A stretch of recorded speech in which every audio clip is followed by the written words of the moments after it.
Dito mga kapatid, no? Anong sabi dito? Pinapahayag ng Diyos ang kanyang kapangyarihan sa pamamagitan ng buhay na patotoo.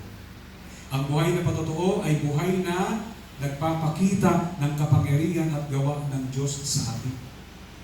Sabi natin sa pagpapagaling, pagbabago, at biyaya. No? Pagpapagaling, pagbabago, biyaya, at patnubay. Are you listening? Amen po ba? So dyan natin makikita. Yan po yung pag-aaninaw. Dito mo makikita sa buhay mo, brothers and sisters, kung ang Diyos, amen po ba, ay gumawa ng dakilang bagay. Meron kang patotoo. At yung patotoo natin, brothers and sisters, na ang Diyos ay may kapangyarihan. Naranasan tayo, may ginawang Diyos sa buhay natin, nandun yung pagbabago. Amen po ba? Nandun yung pagpapagaling. Nandun yung biyaya.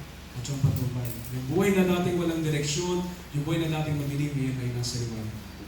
Kaya sabi dito, brothers and sisters, to simplify, it emphasizes that God's power is active. Sabi natin salitang God's power is active and visible.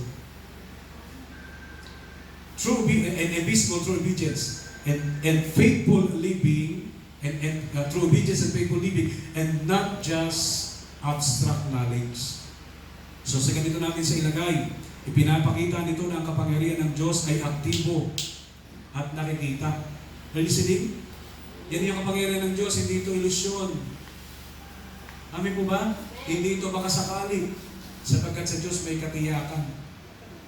Ipinapakita nito ang kapangyarihan ng Diyos ay aktibo at nakikita sa pamagitan ng pagsunod at tapat na pamumuhay, hindi lamang sa teorya o kaalaman.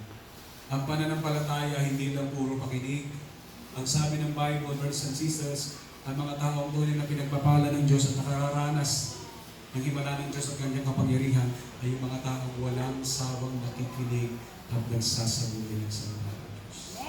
Sabi natin kaya ito yung sinasabi, God's power is most visible when we are weak and humble.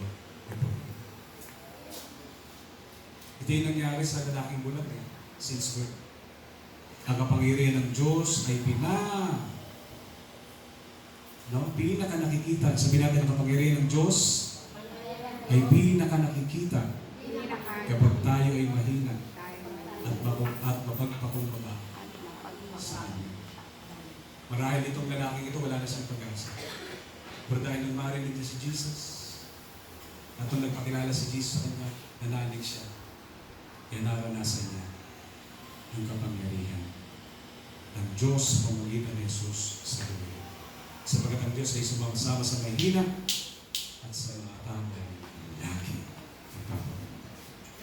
Amen and amen. So, mga kapatid, sa oras nito, nawa sa kasimple ng mensahe niya, tayo po lahat ay pinagpala ng Panginoon. So, tayo po tayong lahat. Amen. Tayo tayong lahat.